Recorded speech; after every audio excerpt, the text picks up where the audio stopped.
اعوذ بالله من الشیطان الرجیم بسم الله الرحمن الرحیم. درس ششم اقلاب. حرف اقلاب چند تا و کدام است؟ حرف اقلاب یک تا حرف با می باشد. اقلاب چیست؟ نون ساکن و تنوین در وقتی به حرف با روپرو شدنش نون رو پرتافته به جایش حرف میم آورده خونده می شود.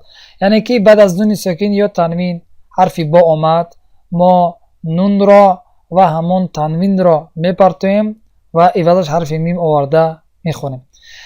مثال رو نگاه میکنیم. اینجا مثال حرف نون ساکن است. نگاه کنیم بعد از نون ساکن چی آمد؟ حرف با.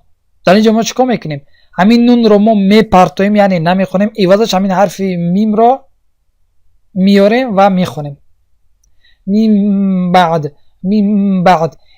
اصل مین بعد بود، اما در اینجا که اقلاب که میشد پس عوض نون ما میم میخونیم. میم بعد، میم بعد.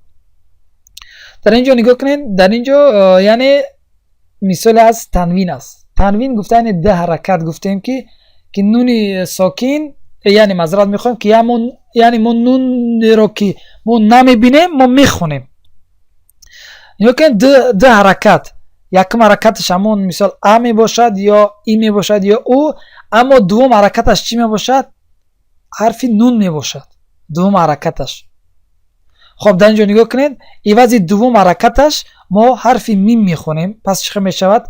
سمیعو. نگاه کنید اگر ما یک حرکت بخونیم چه می شود؟ سمیعو، سمیعو، سمیعو. اگر در حرکت بخونیم چه میشه؟ سمیعون، سمیعون، سمیعون.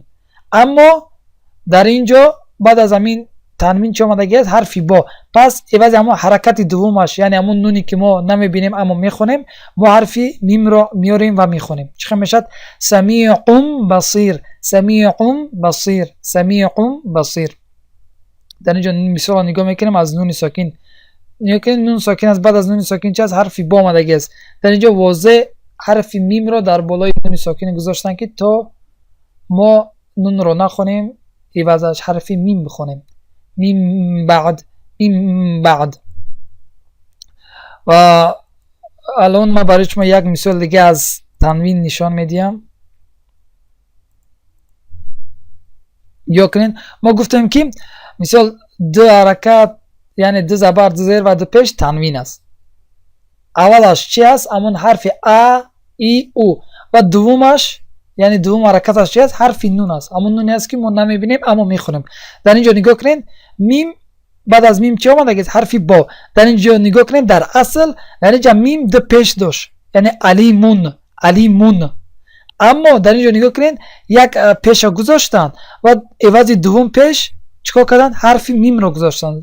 زیرا اون که ما گفتیم که بعد از نون ساکن یا تنوین حرفی با آمد، پس چی می شود؟ اقلاب می شود. یعنی عوض همون نون ما چیکار میکنیم؟ حرفی میم را آورده میخونیم. پس به همین خاطر در اینجا عوض حرکت دومی همین حرف میم، حرفی میم را گذاشتن تا که ما همون حرکت دوم را یعنی همون نون را نخونیم و عوضش حرفی میم میخونیم. پس چی میشد؟